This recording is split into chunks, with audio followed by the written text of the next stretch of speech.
Welcome to Vision 360, where we look at cybersecurity from every angle, starting with the foundation and extending through corporate governance and beyond. I am your host, Matthew Webster, and I focus on solving cybersecurity governance by helping organizations align cybersecurity with business strategy. That means emphasizing governance, resilience, communication, emotional intelligence, and practical risk management. My approach is shaped by decades of experience in the field, including several chief information security officer roles. I've worked with leadership teams through training, workshops, assessments, and direct advisory support, always with the goal of making cybersecurity a strategic asset and not a technical afterthought. Today, my guest is Kayne McGladrey, who is a widely respected voice in the intersection of cybersecurity law and governance. With deep experience advising organizations in cyber risk privacy and executive accountability, Kayne brings a practical board-level perspective on how security decisions are made, communicated, and enforced. His work consistently bridges the gap between technical risk and business reality, making him a trusted advisor to leaders navigating today's complex cybersecurity landscape. That said, cybersecurity continues to raise the same fundamental questions for executives and boards. How much risk are we actually carrying? Who is accountable when something goes wrong? And how do we know if our investments are making a real difference? In this conversation with Kayne, we explore why these questions persist, where organizations commonly misalign cyber risk with business reality, and what leaders should be doing differently to move from compliance-driven thinking to true oversight and assurance. Kayne, if you go ahead and say a little bit more about yourself, that would be fantastic. Fantastic. And thank you for having me on the show, Matthew. I'm really looking forward to this. I know we tried to schedule this. It's now after the holidays. We're in 2026. And I think a lot of CISOs are probably wondering what our modern hellscape will be for this year. So perhaps we'll have an opportunity to talk through some of those issues today. And I hope that if you did put in your budget for last year, that it wasn't cut too drastically. Maybe it at least only stayed flat this year. Well, thank you so much. So let's go ahead and dive into this, kind of get into the failure mode of some of the CISOs, some of the issues that are out there. Most of the cybersecurity failures aren't necessarily technical. There's always a technical element in many of them, but not always. Oftentimes they're decision failures on the part of people. So where do you see CISOs most consistently break down in terms of communicating risk to executives and boards? I think the fundamental problem that we've had, and this is not a new problem, this is not a 2025 problem, we've had CISOs for about 40 years now, I think. It's a fundamental misunderstanding of other people's backgrounds. And it comes just as simple as that. If let's say that you speak English, and let's say I once learned Icelandic, went to Iceland with a good friend of mine, tried to muddle my way through in Icelandic. They eventually gave up on me, the locals, and just spoke English to me because they all spoke perfect English. But if I was trying to explain something to you in a language that you don't understand, you're either going to be polite and try to find some common ground, or you're not. And I think the thing that we've seen CISOs consistently do, and as well as other senior technical leaders, particularly those who've come from a heavily technical background, they don't make the transition to understand. Somebody with an MBA, a Master's of Business Administration, or a different background, maybe just a pure finance background, they don't use the same words we have. We're explaining the same concepts. We're explaining a lot of the same ideas, but we have very different words. And the challenge there, again, that communications breakdown actually leads to a lot of decisions that are regrettable in retrospect, but make a lot of sense at the time. Because if you're explaining that there's a CVSS 10.0 in a component of Apache struts or blah, blah, at that point, everybody in the board has just checked out of the conversation. They don't know what you're talking about. And maybe they'll be polite and call you on it, but odds are they won't. And that's been a systemic issue for years. Oh, absolutely. So maybe if you could provide an example of how a CISO could bridge that gap, how can they communicate a little bit better? Because you're right, if you do that, you could say something like, well, our web server has a very serious issue that an attacker could take advantage of. Is that sufficient, or would you advise going a little bit further? I'd go a lot further, and I'd stop talking in terms of components that people don't care about. I'm going to give you the simplest example I have at hand, and there are two main systems that all businesses care about. There's AP and there's AR. accounts payable and accounts receivable. Now, those could be a component of web servers and database servers and who knows what else makes up today's tech stack. That's not the point. Business people don't care what those are. There's AP and there's AR. Accounts payable is the money that's going out the door, and accounts receivable is the money that's coming in the door. Now, the reason I like to pick on AP and AR, most companies, not all companies, usually negotiate about 90 days to go pay their bills. So if they get a bill, they usually have mostly 90 days to pay it. But cash coming in the door, and this is one of those interesting things if you get deep into finance, most companies expect a cash to close of about 14 days. Right? So you expect you're going to have money coming in within about 2 weeks, but somehow it always goes out within 90 days. So a problem that affects your AP system, your accounts payable system, whatever component it is, web server, database server, some Java components, some AI thingamajob, whatever, you've got about 3 months to fix it. And the worst thing that's going to happen is that your CFO is going to have to sit on some money for longer. Oh no.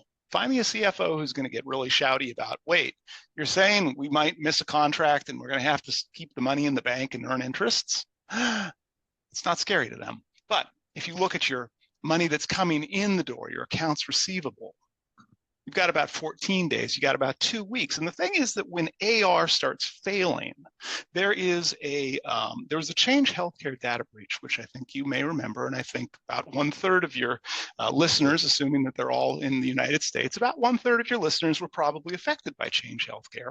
And the interesting thing about Change Healthcare is not the technologies that were involved or the threat actor that was involved or any of the things we all get wrapped up in the media about. The interesting thing is that there was a healthcare provider in the center of the United States. I think it was a Midwestern one. And they stopped being able to get money in the door. Their AR system was broken. So we have a hospital that went out of business. That is a whole community that doesn't have healthcare now. And it wasn't because CVSS, threat actor, APT, et cetera. No, it's that their AR system broke and they didn't have a backup. They didn't have a backup plan. And so the reason I use these AP and AR, we need to frame our conversations in terms of business impact. And that's what drives behavior change. Because if you can't explain to an executive succinctly what the impact will be to the business, not the theoretical impact, but the actual impact within ranges and within tolerances, and I'm sure we can get into some of the nuance there, you're not going to get funding for projects. And the reason why is that they don't care. There's no incentive for them to care. You're saying something that's technically sounds very interesting, but you haven't put it into any language that motivates behavioral change. Sure. And I think that's sort of an interesting twist too, because there's multiple ways I could even interpret what you're saying. For example, a lot of people like to talk about operational risk because that resonates a little bit more with executives than something like cybersecurity risk, because you can say, here's the business impact. And some people, like I'm in this particular boat, I like to tie things into a business impact assessment. This is what's going to affect this part of your business, and how does that align? So what are some of the tips and tricks that you like to use when talking about business alignment and trying to get a little bit more? Because a lot of people say, well, I really want to be connected to the business, but the reality is some of these CISOs don't necessarily get connected. How do you recommend that CISOs start to march down that path? So I love that you raised business impact analysis. I have a whole chapter on BIA's business impact analysis in my forthcoming book that'll be coming out later this year from a major publisher. But what I really like to get is a consistent definition of, and this is going to sound pedantic, words. If we can get the words right, I think we're most of the way there when we get into communications around risk. And I say that because we hear these terms thrown out like it's critical or it's high impact or it's medium probability. And the challenge I've found in assessing organizations, in working with organizations and working with other business leaders, if two people have a different definition of a word and they don't know that they have a different conflicting definition, you really don't have a common way of talking about reality. And that is where things start to break down. There was a manufacturing company that I worked with, and the manager, and they had a fairly robust, what they thought was a risk management system. And the manager at the floor, at the plant level, they thought that a high impact risk was $100,000. Okay. The VP thought it was about $1 million. The CFO was like, yeah, about $10 million seems fine. All right, so now how do you describe a risk? Why are all the risks that come out of the plant? Why is every single one high impact? And it's because, again, we don't have a common language. So the first thing is just nail down, it's boring, it takes an hour. Nail down what those words mean, right? Get it written down. And also make sure that you run that past the board of directors. Or better yet, have the board of directors give you an idea of what is an acceptable risk tolerance and what is an unacceptable risk tolerance. And I love having the idea come out of the board, because for companies, of course, now if you don't have a board of directors, you don't have this facility, but having an external board tell you, hey, these are the things we won't tolerate, makes conversations really simple. This risk violates their tolerance level. Because they're the board, we have to follow that. Otherwise, we know bad things are going to happen for all of our related careers and possibly for our business. Ergo, we shouldn't have those things happen. Now, if you don't have a board of directors, maybe you've got a similar entity, or maybe just the executive management team can give that same clear definition of here's what's acceptable, here's what's unacceptable, and here are our tolerance levels. Because then we can start to make actual decisions about what business impacts we care about. Something you'll find is that I don't think cybersecurity risks are a thing that exists in the world. No one's pointed me one and said that's actually a cybersecurity risk. I've seen technical problems that have business impacts. I've yet to find me a cybersecurity risk. Yeah, absolutely. And I think there's a lot of nuance when you start to play into there, because part of what you're hinting at, what I like to take a look at is sort of a mapping between qualitative and quantitative. Mm-hmm. Because you're trying to define what that high risk is. And you're right, you could have a whole bunch of things. That's a management issue. That needs to be discussed and determined as a team. And even as you pointed out, to the board of directors, because you don't do that, that's one thing. But what does this actually mean? So if you take something like a BIA, you can actually map that back and tie the BIA. What is tier 0? What's tier 1? What's tier 2? And you do that mapping to create a strong idea of what this actually means. Like, look, this is in our tier 0. We need to have this taken care of yesterday. This is all hands on deck. This is everybody drop the ball and get things done right then and there. And you can start to define that partially with the BIA, but then you could be descriptive as well. So I find that the best business alignment tools are one where everybody's engaged in the conversations and starts to create that definition as a team. What have you seen that works out really well from your perspective? Having clearly defined, agreed upon ranges that folks look at on a regular basis, and not over rotating on there's only one right way to do it. What I'll say about risk management ultimately is there are a lot of wrong ways that you can go about doing this, but there's not a consistent right way of doing that. I met a person who's part of the FAIR Institute, one of their directors, nice gentleman, and we had a conversation about risk at a conference, and I fully expected that he was going to be a zealot, that it was going to be my way or the highway, it's all got to be fair. No, not even a little tiny bit. And the funny thing is that a lot of CISOs will march towards this destination of, we're going to do all fair all the time because maybe that's what the business people need to hear because I'm not getting funding for my project. So if we just math harder, and it doesn't work, right? You need consistency. If you're using qualitative or if you're using quantitative, what matters the most here is good governance. Do you have a defined process? Do you have a defined review process? Did everyone agree to this?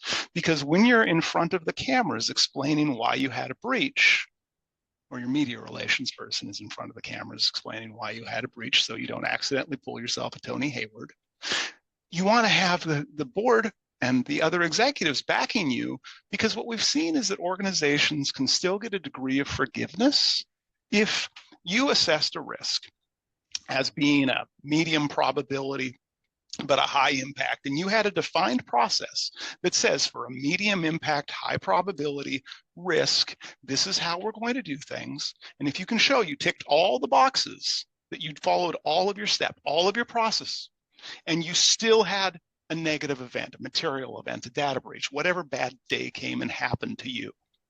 What we've found is consistency matters more than anything else in your governance process. So if you're brought in front of a court of justice, whether it's a class action lawsuit, whether it's a derivative in the Court of Chancery, which is just so much fun to watch, not fun to be in, or whether it's a shareholder suit, right? Whatever it could be, they're going to look at the evidence and say, did you do the things you said you were going to do? Yeah, all right. Guess we don't really have a lot to say here. What they're looking for is inconsistencies. And that's what I've seen things where the wheels really fall off in risk management is either that inconsistent definition or an inconsistent application of your process to process a risk. And the reason that matters, this was more in the kind of in the Gensler era of the SEC, the Securities and Exchange Commission, where there were a number of CISOs, many of our probably mutual friends actually, who were very concerned about being hauled up in front of the SEC's audit committee and being told, hey, look, why did you do this thing here? And why did you do it differently for this one risk as opposed to that one risk? And that's where we ended up. And I think we've moved a little bit past that with the SolarWinds thing finally being over, and with the exclusion of the R.R. Donnelley thing, which kind of a travesty, honestly. I think we've mostly moved past that, but the public expectation still is, hey, if you said you were going to do a thing and you did a thing and you go to court and you prove that you did the thing, you're okay. If you didn't, if you acted inconsistently, that's where litigators and public opinion really go against folks hard. Yeah, no, and I totally agree. And you brought up one term that's sort of interesting too with the risk conversation. It's materiality. And I think most CISOs now are aware that you have to get that defined. Again, this needs to be defined by everybody. But the other term that's often thrown out is the term negligence. You know, and so talk to me about the interplay, what your experience is between materiality and negligence, and how those two terms work from a risk management standpoint in terms of motivating CEOs. And I know the answer is always going to be, it depends. You know, so why don't, if you could start to get into that a little bit more from your perspective. Sort of yes and sort of no. And this is where, so there was one brief period during the SolarWinds thing where there was a lot of speculation about companies using sentiment analysis and using DLP technologies internally on their Slack or their Microsoft Teams instances to prevent anybody from saying anything that could be misinterpreted as being, you're not cybering hard enough. And that came out specifically from some of the chat logs out of SolarWinds where, you know, their public security statement said one thing and their internal, I think it was Slack or Teams or whatever it was, Slack was saying, it was saying something vastly different because the troops on the ground have a very different view sometimes than leadership. So I think where we stand at a state of play right now is if you do understand what materiality is, if you're at a publicly traded company, great, so happy for you. If you don't, we're now 3 years into this. You might want to update LinkedIn and go just find something else to do with yourself. We don't need to have the materiality conversation. The SEC's provided some really good guidance on that point. Where negligence gets brought into this is if you have, again, and I hate to go back to the same point, if you've got a defined process and you willfully disregard that process, or if you do something that contravenes that process or otherwise is not the same thing you said you were going to do, I think that's where we start running into challenges. The other thing that gets brought in with negligence is this concept of reasonable security. We saw that, if you remember when Kamala Harris was the AG of California some time ago, that was when the first time this conversation really came up about the idea of reasonable security.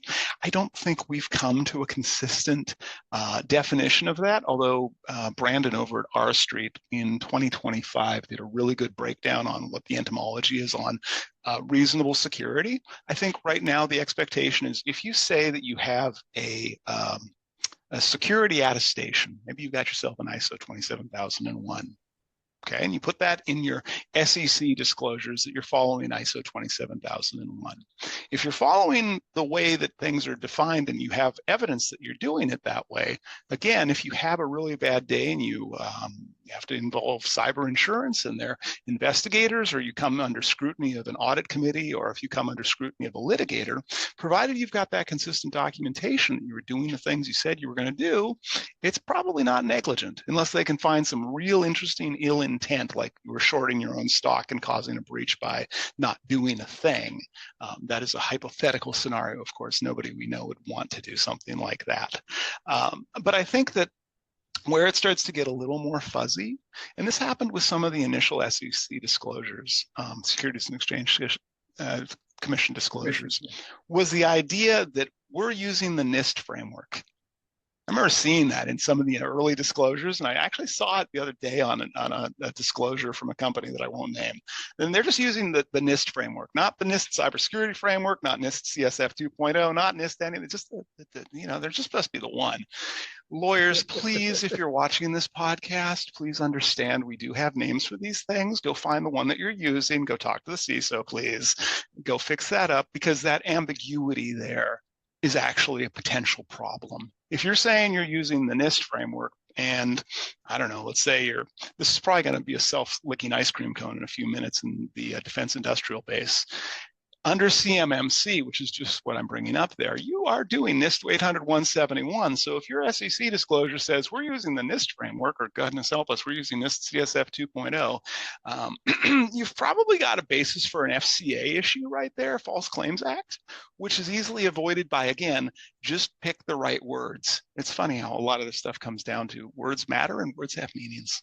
Oh, it's absolutely critical. What I've also found listening to a lot of lawyers is they will come up with different definitions. Like I have sat down and listened to lawyers who say, no, it's got to be the CIS top controls. And you've got to meet every single one of those, and that gets to be a challenge because everybody's got their own. But I agree with you in general, because you say, here's a standard, I'm following it. I think that's good. But, you brought up a little bit about NIST CSF, for example. That is like, it's a risk framework. It is not a compliance framework.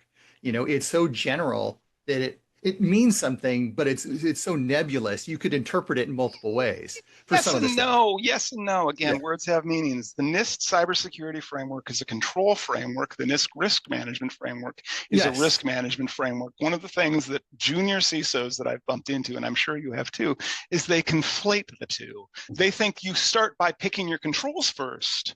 No, you don't. You pick your risks first, and you don't pick the technical risks. Nobody cares about the technical risks. Yes. You pick the business risks. Then you determine, do you have a technical risk? Cool. NIST has a publication for that. And then if you want to know how to go fix it, ISO, NIST, CIS, CSE, all them got stuff, but we've been doing it backwards. And again, I think this comes from that background of a lot of us as CISOs or as senior cybersecurity leaders. If you start all day doing first line of defense, and I'm going to talk about the banking 3 lines of defense model here. My apologies if you need show notes or footnotes for some of the things that I say just casually. But if you're a first line defender all day long, you think in terms of controls. You think in terms of, is this control working, and how do you do it harder? You don't think of, what's the business problem I'm going to go solve? Because that's somebody else, like way up here in terms of their responsibilities, and we lose sight of that. And I think one of the challenges is that as first line defenders move higher into the management ranks and then perhaps into leadership ranks, if they're not taking the conscious effort to talk to other folks in the business, whether they're in the legal department, whether they're in the HR department, whether they're in the sales department, whether they're marketing, I could go on, go make friends, find out what they care about, find out what they see as the key challenges facing the business, because until you get that well-rounded perspective, you're still thinking in control first language and control first defense strategy, which doesn't work at the executive level. So let's kind of look into that, because I totally wholeheartedly agree with you on go out and speak to other people. But there's also something that pops up all the time. It's that ugly word bias, where a lot of first line CISOs, and I've known second and third line CISOs, if you can believe it or not. But when you talk about bias, you talk to a lot of these different people, you can spend days, weeks, months arguing about what level of risk is it going to be. So And a lot of it comes from what background they come from, what they're doing, because you talk to a first line CISO, as you put that. And I'm going to talk about the three lines defense, three lines model just briefly so everybody understands what we're talking about. First line, very typically, this is going to be kind of the people who are getting things done. That is first line. The second line is where you start to bring in that risk management. There's a lot more to it. And then third line is usually internal audit. And sometimes they'll bring in some risk and some other things. You're going to find several variations. There's three lines defense and three lines model. And those are two vastly different things. And different organizations work with it in different ways. And a lot of them are in transition. And you're going to have lots of variations on those models as well. You're going to find, we're at 2.5, we're not quite 2, we're not 3. So you find a lot of, unique things that are out there when you start to get into the details there. But when it comes to that cognitive bias, though, what strategies have you seen have been useful to get past a lot of things? And I have a feeling you're going to say, we'll follow your process, but you've got to develop that process first, and you're going to have disagreements. What are some of the methods that you find are most apropos for helping determine what that risk is actually at? I think actually it's before you decide on a strategy, you have to figure out what type of bias you're working with, because we can't just say, there's just bias. This is one always. that I spend some time actually in the book talking about. I've identified at least 3 primary types of bias that I've seen as a CISO that tend to affect other business leaders. And the first one is really the idea of availability bias, which is it leads other executives or decision makers to really think about the risks that they can, they've already seen, or the risks that they can imagine. So if there's something recent, it's in the news, or it's, being frequently discussed, it gets a lot of attention, right? And that means that something that's equally important, but it's not as easy to imagine, it gets overlooked. And in practice, that means that you see organizations putting a lot of security measures after a breach, even though they had the same vulnerabilities and we were still telling them about the vulnerabilities previously. That's availability bias. Second type that I see is optimism bias, and it's that it's not going to ever happen to us. We can't, even if you've got objective proof or evidence that you've got a vulnerability. A lot of executives think, what, I'm just a little guy, nobody cares about me, right? It's far less likely that they're going to have a negative event compared to a similar organization. And that means that you get the concept that they understand the security risk in principle, but they don't think it's going to happen. They don't think there's going to be a successful attack, or they think they've got enough compensating controls, or that they're not that interesting. I think the final one is status quo, right? And that's, everything's fine, right? There's your existing environment, your existing controls, your existing risk management. It's fine, even if you've made a change to reduce risks. And this comes from that trade-off in executives' minds of like, hey, we could make a security change. It could make us more secure, but there could be a disruption. There could be a cost. There could be complexity. And so this is where we see organizations being reluctant to implement any measures that could disrupt their operations, or maybe it requires a lot of change management and they know they're just not good at change management, or maybe there'd be, the outage in retail or some space where outages are just considered to be unacceptable. And so as we think about those 3 different biases, you need a very different approach. And that approach is not at an organizational level. I don't think I've seen any organizations where groupthink is quite that strong that everybody in the C-suite thinks exactly the same way. Nobody. Though if you find that would be a fascinating psychological study to conduct.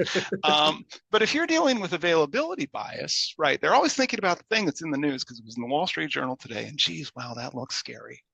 That's a very different strategy than, well, it'll never happen to us. And so you have to tailor your messaging, but you also have to couch it in terms of like, what do they care about?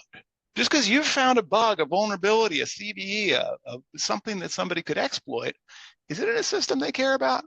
Is it? No? Okay, cool. So why are you having the conversation? Because, maybe you're just chatting about something interesting in your world. That's how they're going to interpret it.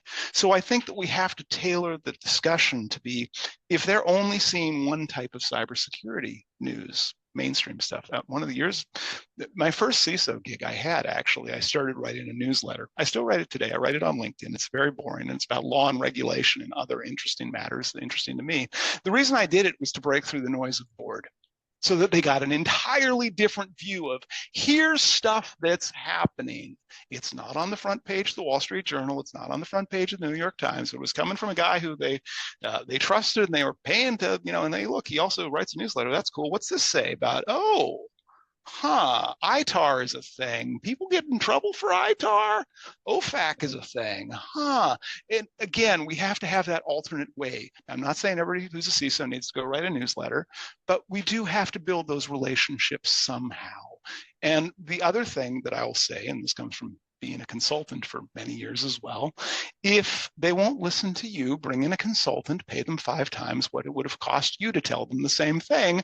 And more often than not, assuming that the consultancy has a really strong firewall between sales and delivery, I always find that's essential there. Like when they're delivering their final report, they're not, and hey, if you pay us a little more money, go fix those things, because executives immediately go, this is a really strange, costly sales pitch. But I have found that to be a useful way of breaking down those barriers when folks won't listen to the internal team, to get in an external analysis, have them do a cohort review of similar verticals, similar regions, similar size, whichever similar vertices you like. That will also help break down those biases. Right. So a lot of it boils down to storytelling. But I want to hit a little bit on one topic that I thought was kind of interesting. I was thinking about it earlier, but like one of the things with CISOs, they look at the tools and you take vulnerability management. It's high risk, it's low risk, moderate risk, whatever it is, but that's only the start of the conversation, because what you're talking about is going a lot deeper than that, because you're talking about understanding the business risk, and is this going to be a high impact versus a low impact? And that's a completely different mindset that we'll say those level 1 CISOs, as you're talking about, aren't necessarily aware of. I'll tell you about how I lost a job many years ago, or didn't get the job, I should say. I came in with that mindset. They thought I was an idiot because all critical risks need to be evaluated exactly the same. They could be behind 10 layers of firewalls. It's still, you have to do everything. Like, whoa, slow down here. And so it's a mindset that is just foreign and alien to a lot of people, even in basic operations, to think about things from that standpoint, because it is something that's very different. And the reality is, too, it's a challenge for a lot of CISOs to begin to retool and rethink what they're doing. And so talk to me a little bit about how you think the tooling is affecting that bias from a cybersecurity standpoint, because that's a really interesting case that I found years ago.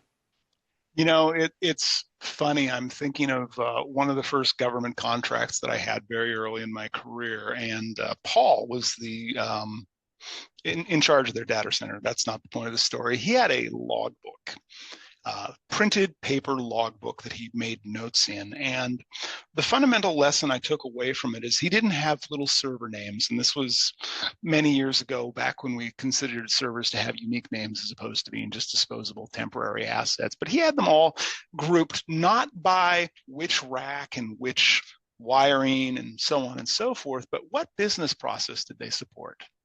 And this is 20 plus years ago. This was ahead of his time. He didn't know he was ahead of his time. And that's a big deal, because right now what we have is, if you look at vulnerability management tooling, or if you look at some of the scanners that we have, or even some of the compliance tooling that we have, it's this system. And when I say system, it means like a device like this, right? This is not a system. This is a phone. A system is something like AP or AR or your marketing process.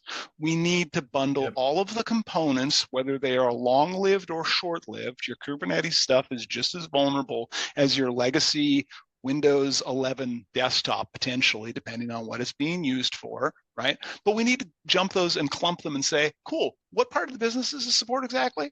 And the interesting thing in doing that, in building system registers and figuring out what is supported by businesses, is that it really helps planning for business resilience. And that's often the way that you can sell this exercise. Because if you say, hey, everybody, we're going to take notes on what these things do, Who gets excited about that, right? That's your new project or business transformation is you're gonna take notes on what stuff does around here. Yeah, okay, cool. Tell me another story. How much are you spending on this?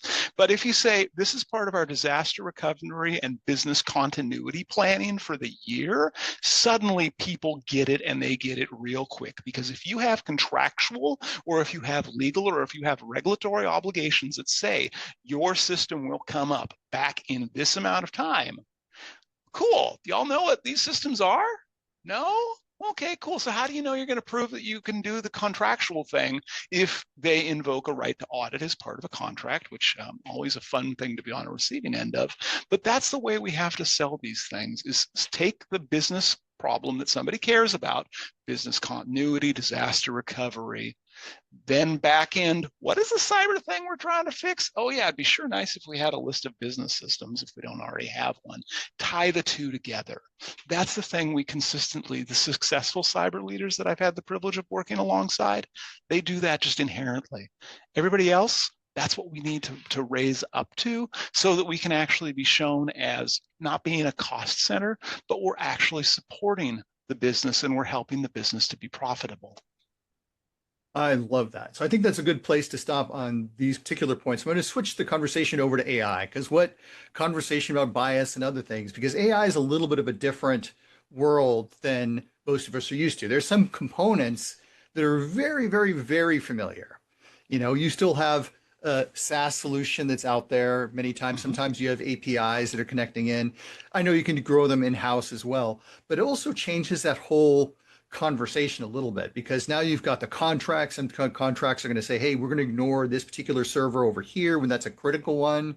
So you've got to pay attention to all of these types of things in the conversation, and it becomes something where it's very easy. Like you probably noticed, I did not use the term MCP, where that's going to be very confusing to an executive. So you've got all these different parts. How do you find the AI risk conversation to take place? And what are some things that CISOs can do to better communicate with others related to the swamp of AI, I'll call it? I like that term, the swamp of AI, my goodness.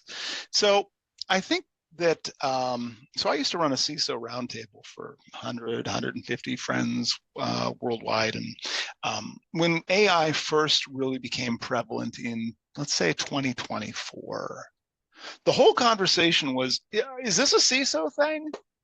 Is this even vaguely in our wheelhouse? And for the 2 years that I ran it through 2024 and 2025, I don't think we ever came up with a cohesive answer as to whether or not the CISO owns the risks associated with AI. That's the first thing. The second thing I'd say, and there are a few published studies on this as well, AI governance, it's a nice sounding term, and it would be sure cool if companies did it. But generally speaking, they're not doing it. And the reason that they're not doing AI governance is we've got this FOMO. If you don't AI harder than your competition, you won't existential problem here, whatever existential problem you'd like to bring into the conversation probably applies. And so it becomes very hard as a CISO to say, well, there's security risks associated, or there's business risks, or there's something, when we have this mass movement towards moving everything into AI because reasons, I guess. And I think a lot of that, just to the biggest challenge I think CISOs need to think about for AI in this year, 2026, is not a technology problem associated with AI. It is not an MC problem. It is not a vulnerability associated with AI. It is, do you have staff after this year? And how many staff do you have after this year? And the reason that I say that is right now, the boards of directors and investors are asking for efficiency. Now, I was through the Lehman Brothers thing back when the mortgage subprime thing happened. I went through the September 11th thing, where we all saw these claims of, cool, after this, we all need to do more efficiency. And what that in practice means is you need less staff, and your existing staff need to work harder. The lever we have right now in the world is artificial intelligence. So any CFO or HR person will tell you your number one cost in your company, unless you're in like manufacturing, your number one cost is people, right? So if you can get rid of a lot of people and have something that's almost as good at about the same price point than anything that's a cost center. Well, what's a cost center? Accounting's a cost center. HR is at times can be perceived as a cost center. Parts of sales like business development can be seen as a cost center. Anything that's a cost center, what has cybersecurity been for decades? It's been a Exactly. cost center. It doesn't produce a profit. It's a black hole that money goes into and tears periodically come out of. If you're a CISO at an organization right now where that's your lived reality, your AI threat is not to AI. It's twofold. It's one, will you have a team after this, or it's going to all get outsourced to the best AI provider that has maybe some managed service combination with AI? But the other challenge that you have, and this is the less obvious challenge, I was in the ISC2 conference down in Nashville last year. Great conference, met an attorney there who had shared on stage that 40% of the companies he was advising were seeing internal staff attacking their own AI. And the staff tended to be, generally speaking, millennials. And the reason why is they saw it as an existential threat to them having a job. And this isn't just cybersecurity people. This is everybody in that demographic was like, cool, so if I AI harder, can I retire ever? Do I have a job in next year? And so the challenge then for CISOs is, remember that insider threat or insider risk program you tried to spin up 5 years ago? How'd that turn out? Because this is 100% insider threat. It's sabotage. If your company is AI, right, you're using AI for whatever reasons you might be, do you even have a way of detecting this? And if you're at a cost center, okay, cool. So why won't we replace all of those staff with an AI, one or more AIs? And I think longer term, for professionals who've been in the field for a long time, that creates a really interesting dichotomy where cybersecurity jobs, which have generally been fairly stable, interesting challenge, right? Generally, it's a path to the middle class. If that starts disappearing out of the landscape, what's going to fill that up? I don't have a good answer for that one either. That's the philosophical exercise I've been conducting for the past year as I talk to other CISOs who are getting their budgets whacked in favor of AI and in favor of tooling that they think might not be around if they don't get another funding round to perpetuate their tooling. So how would you combat that though? Because that's a obvious problem that I have seen actually for years with different environments. Even when I have been in sales roles, I've seen companies, well, you need to slash 40%. Now it's started to accelerate a little bit more with AI. And the challenge is you need people who understand every single part of the process, because if you don't, then people can bypass it. AI is okay in some things, but it depends on how well it's going. The other challenge with AI, when you look at a lot of the tools and using AI to look at AI, those tools are shifting on a very regular basis. I have heard stories where CISOs are changing everything simply because the AI has completely changed its whole way of analyzing what the output looks like in a 3-month time span. So then you're constantly retooling everything from your SOC to everything else to try to go figure out what's actually going on if your SOC can even read this new type of data. It becomes a massive problem for CISOs. So to me, it seems like you still have to have some people in the loop. But how would you start to integrate some of those ideas into, or what have you seen in your time? So a couple of my good friends have what's going to sound like a horrifically dispassionate way of doing staff management. And I'm not going to say which companies they're at. I do like them. They're all fine people, fun to go drinking with and have dinner. And they have got an asset register of, here's all of the key business systems. And then they've got all of the key controls on all of those business systems. And then next to each one of those key controls that associated with that business system, how much revenue is being generated or supported by that business system, by that control. And then the last thing they've got in this, building a spreadsheet here, is a name. This is the person who does that. So you want to save X number of or Y number of Z, cool. Here are your controls. Tell me which ones you don't want operating anymore. Not my decision. And it's made the conversation about layoffs or the conversation about efficiencies really straightforward, particularly if you can show that an engineer with maybe an $80,000 or $100,000 a year salary is supporting a $2 million component contribution towards a larger business system.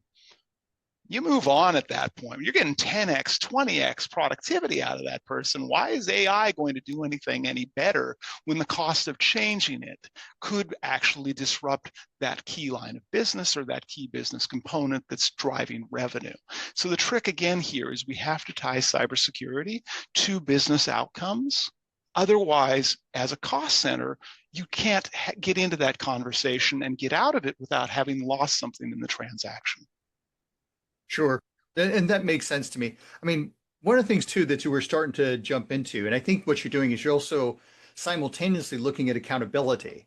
Because what I have seen in many cases, CISOs don't have the bandwidth to own accountability, but the business assumes that they're accountable. But they're not. They don't even have direct visibility. They don't have oversight of it. They don't even know what controls are in place. And there's the typical games that I'm sure you and many of your CISO friends have seen before too, because I've run into this. They will go through and say something. Oh, no, that's no, you don't need to worry about that. Oh, there's going to be no data on there. Oh, and I've done that. And it's like, I was told maybe we'll have 500 records. In the end, it's, hundreds of thousands of records or millions of records. And you're like, it's a frustrating thing. And so you think that you've got full accountability, but the reality is often different than that. So how would you respond to that? RACI charts, RACI charts, are a good friend of mine. They're boring to make, but if you can get them agreed to by everybody, it really does solve the question of why didn't I know about this and who was in charge? If you've got that written down and agreed to, and again, if you're trying to say, well, we're just going to replace your first level SOC analysts with an AI that is going to do their job so much faster, so much better. Okay, cool. So how much revenue is being associated with that? And is this a good business decision or not? What's the cost of that tool? What's the cost of these staff? What's the cost of changing all of that to make business sense or not? Again, that sounds dispassionate, but I'm making it about numbers. And the reason why is when we're talking to other executives who aren't from a cyber background, it is very important to couch things in familiar terms. It's a math problem. It's not an ethics problem. It's not a morals problem. It's a question of, if you do this, do you get more or less money? I'm making it sound very simple, but if you can boil it down to that level, right? Cool. So if the AI makes a mistake, who's accountable for that precisely in that RACI chart? And contractually, it's probably going to have an out that says, no, they're not actually that responsible. That's the AI made a mistake. Whoopsies. We'll fix it for you in 3 months, right? And I think that's one of the things as we start looking at how we're changing our tech stacks to accommodate AI, which does have a lot of positive uses. Oh, I'm not being absolutely. an AI Totally. doomer here at all. I'm saying that if we're looking at replacing one technology, people, with another technology, AI, if there's a business case for it, if it makes a lot of sense, sure, cool, fair game. But if there's not, if there's no business justification for it, if you're just doing it because FOMO, if you're just doing it because everybody else who reads the same publications and goes to the same investment meetings as you do, I think that's actually a mistake, because you're not doing it to know that you've got a good business outcome on the end. And one of the things I know from folks who've taken MBA classes, they look for those positive outcomes. They look for being able to associate or at least estimate, here's how much we're going to make on this, or here's how much we're going to save on this. If they don't have those calculations, they being whoever's proposing a change inside of your tech stack, push back on that and ask, cool, so what's the math look like, right? Is it good? Now, don't do that in an open board meeting unless you want to start a fight. Don't do that in an open management meeting unless you want to start a fight. Do it privately. Do it as friendly as feasible, but do have that conversation. And that will often unveil either that they've got a well thought out plan, or perhaps they haven't thought it out that well. And then remember that statistic that I cited earlier, 40% of millennials are actively fighting their internal AI and trying to sabotage it. Cool. So if you're AIing more, and we know that the people who are working for us don't like this, and they're going to make matters probably worse. Do we have a way of preventing that? Do we have a way of, dealing with that? Do we have a compensating control, or are we just going to YOLO it and hope that everything works out in the end? Because companies that have done that historically don't have good outcomes or exits. And I love the way that you're framing this, because one of the things that I have seen with a lot of people, a lot of CEOs, when I go and work with them, they don't have a concept of what the good ROI is going to look like from AI. They do very much have that FOMO issue. And That's something I see them. They're just grasping at straws. And unfortunately, what I'm seeing in a lot of cases, it's like, well, you've got a founder and a bunch of AI agents, and that is your company. And I'm not kidding, but there is some push in that direction to build your entire company that way. They don't know if the output is actually good or is it bad, and don't have any particular way of testing that and Mhm. knowing whether they've got a good product or not. Now, in some cases, if you talk about advertising, it may not matter quite as much, but in other cases, it's going to be a big deal, especially if it's something central and core to your whole business. I You think know, that's very true. And I think the other thing I'd encourage folks to do is when you're looking at any given AI solution, so what's your find out what's their current funding round, right? What's yep. their current capital burn rate? These are very easy conversations to have. I met a gentleman at Black Hat last year, CEO, founder at a company that was going to do AI-powered eviction engineering. And I don't know, Matthew, if you've ever been involved in eviction engineering, but it's the basis of getting the threat actors out of your environment. And it's not easy, it's not quick, and it's increasingly unpleasant. And the rationale that this founder had was they were going to interview and get a whole bunch of kind of purple teamers, people who've done a lot of eviction engineering, people who've done incident response. They were going to interview them. They're going to learn their tips and their tactics, and they were going to start having AI agents apply those. And I love this idea because the thing that we have now in eviction engineering is swatting, right? If you've ever been swatted, it is not a good time. And that is your best possible outcome as you describe it as not a good time. Well, threat actors know that if you've got defensors, the way that you can really, really combat them is not cyber harder, it's call the cops on them and, really suck up their time. And the idea that this founder had was, well, you can't SWAT an AI agent. It doesn't have a home address. It doesn't have a family. It's not going to get riled up by SWAT teams showing up at the front door because there's no front door to show up at. Loved the idea. What's your burn rate? 10 to 1. Okay, what's your growth curve? Well, every time we add a customer, it goes up a percentage point. Cool. So you're not going to be around for more than 6 months, is what I'm hearing.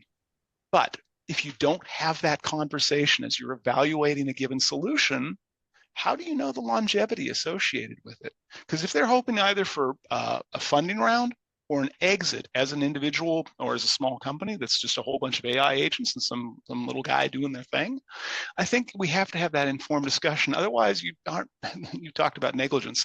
To me, that'd be negligence of fiduciary duty, right? Sure. Sure. So I love that. So we're going to start to move towards wrapping up here, but let's get into a little bit about the future CISO. And you've hinted at a lot of different things and a lot of different avenues that could actually take. So in terms of communication, what do you think the next generation CISO should be doing to improve their communication skills, especially when you start to take into account everything we've been talking about? A lot of it you've brought in the financial skills, which I'm a big fan of. I actually teach those myself. I do think that understanding your environment and understanding the business, that's why I'm such a big fan of BIA, is important. But what are some other skills that you think are important for the new CISOs of today? So I'm gonna answer this two ways, and there's really two realities that are approaching us, and I'm not sure which one is going to win out. Microsoft recently said, there's no one CISO job. There's a lot of CISO jobs. There's a lot of CISO things that we do. So And quick question with that word statement with that. So it looks like that's what's the case, but when they broke down and found out what it was just different divisions. It wasn't actual CISOs. And I've been in exactly. I actually applied many years ago to go to a company. They said, "Oh, it's a CISO position," but they were looking for an architect, to be the CISO, and that's not a Yep. CISO. Yep. So when you looked at Microsoft, it really is, we've got a CISO of this division, this division, this division, which makes sense because to Mm-hmm. have one CISO for the entire company, they have no clue what's going on. Exactly. And so I think Yeah. that if you are at a company of a large enough size, it is probably impossible to have one person be the be all, do all, everything CISO who is responsible for all the things all the time. And so if you're looking at getting into that role, the CISO of the future is Chief Cat Wrangler.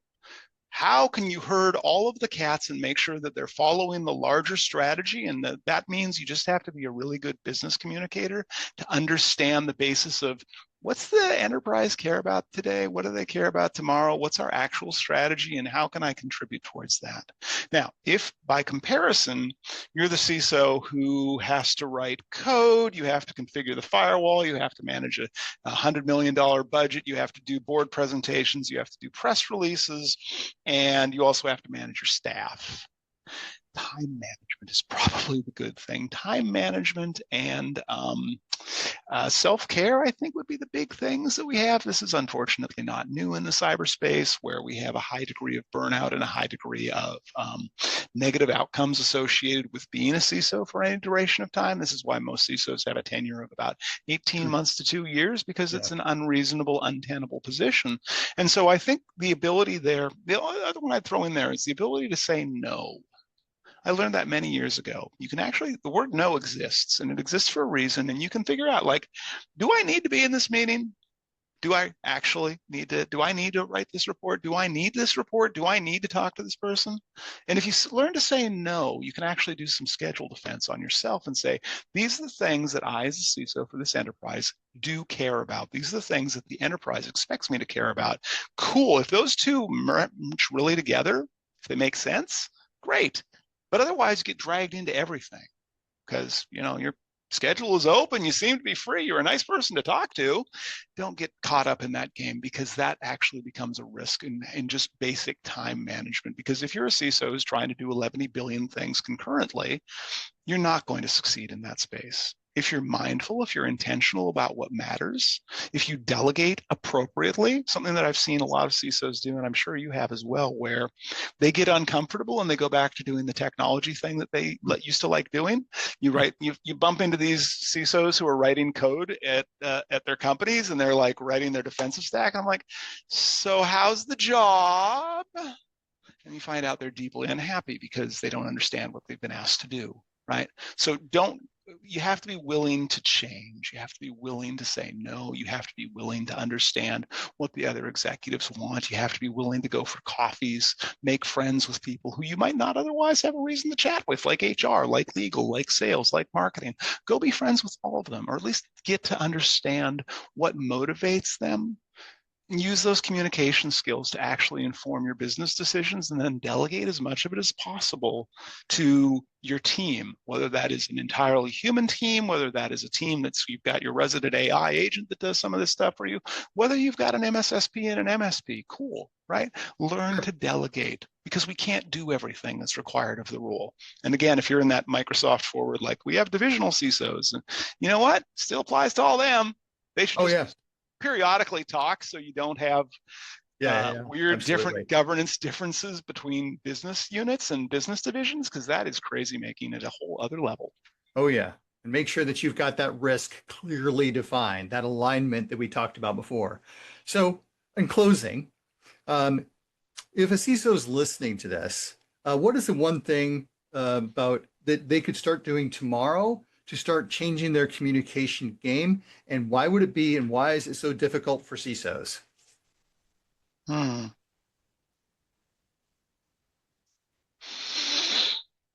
So your company has an org chart. Go find that, and then go find out who the other executives are if you don't know their names. And then make a list. Have you talked to them before? Ever socially talked to them? If you haven't, that is your number one priority.